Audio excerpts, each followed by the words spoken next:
Hi, I'm Joe Bartlett, aka The Knife Nerd. I'm here with David Buchanan here of ChefsResources.com, and we're here to do a couple open box knife reviews. So yeah, I'm not exactly sure how to pronounce the name. Tokageh, you think? Tokageh, I have no idea. Yeah. Anyways, some pretty nice looking knives here. They've donated 2 knives for us to do a demo on. So we'll do both of these. They will be separate videos though. Just kind of touching the edge. The Santoku seems to have a little bit better edge on it, but we'll see when we get to the cutting. So I'll hand it over to Joe and we'll get rolling here. All right, here we are with the other part of the open box knife review. The Tokageh or Tokageh, whatever you want to call it. Still, we have no idea how to pronounce it. Open box knife review on the 7-inch Santoku. So I'm going to go ahead and pop this open here. Take a look. Same stuff that the other one came with, of course. The microfiber towel, VIP card. Looks like another card with links to the website. Take this out of here. Alright, so what we got here is, I'm not sure if it's actually a 6.5 or 7-inch, but we definitely have a Santoku knife here. We got a VG10 blade, 62 plus rock welding hardness, cryogenically hardened. We got a nice hammer finish on it. We got a G2 Garolite handle, a nice mosaic pin, nice little brass spacer here. Like I said with the other one, soft D on the handle there, make it a little more ambidextrous than what you'd get with a normal D-shaped handle. So without further ado, we'll go ahead and pass this off to Chef David so we can go ahead and see what this knife can do. Alrighty, so we're going to give the Santoku a try now with some veggies. Start off with a fairly good sized onion.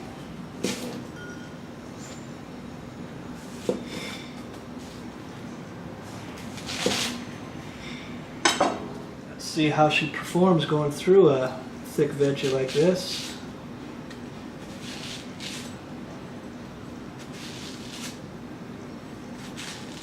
So not bad. It's a little bit more resistance than the Kyoto knife did, but still not bad.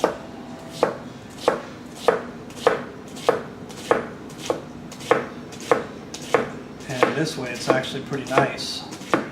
Little resistance, but not much.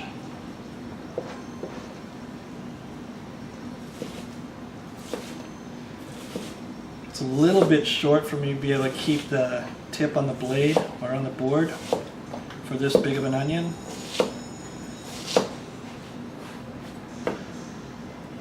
But it is going through it real nicely.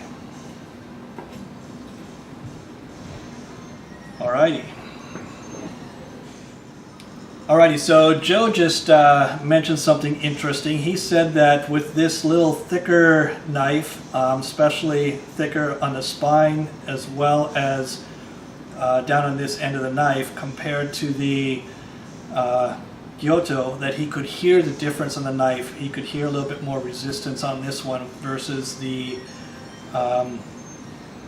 Kyoto was more silent, I guess because it's thinner or maybe a little bit better edge.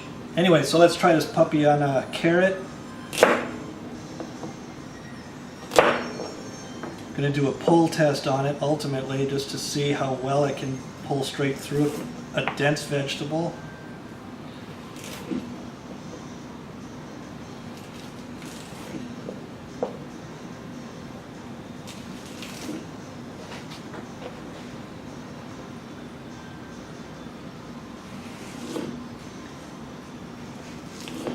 And it did pretty good. A little bit of resistance. Again, just a little bit more resistance than the Kyoto had.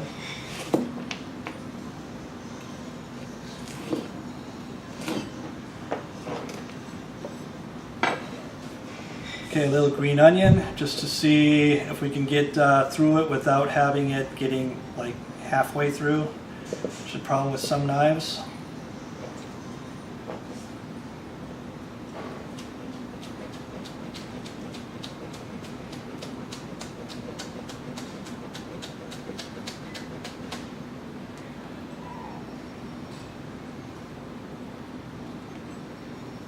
So yeah, it went through it real nice. Seems to indicate a nice smooth edge all the way along. Alrighty, take her out on a shallot here.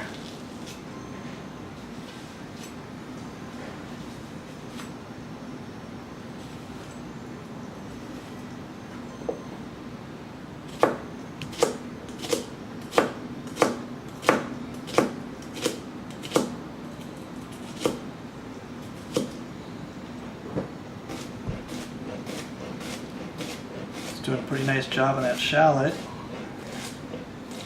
Again, I still feel a little bit more resistance than I did on the Kyoto, but it's still doing a real nice job here.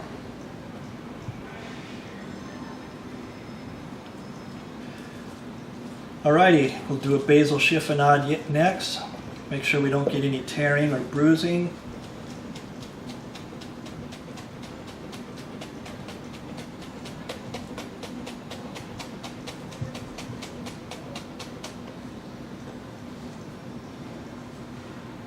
And yeah, it did a real nice job on the basil. Alrighty, the freehand tomato test.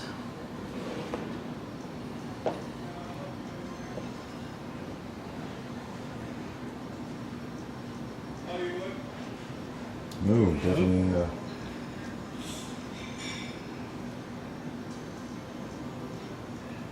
Yeah, we're having a little bit of a struggle on this test.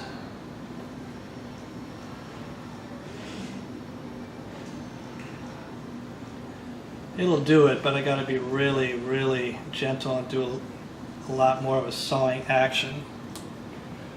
So, out of curiosity, we're going to throw it on the Bob Kramer strop. It's a leather strop. And see if it's just a tiny edge issue for rehoning the edge.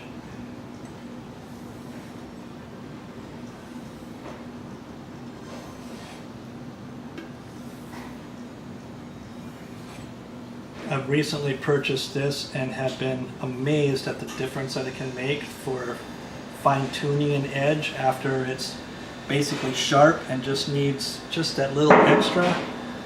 Let's see if it has an effect on this test.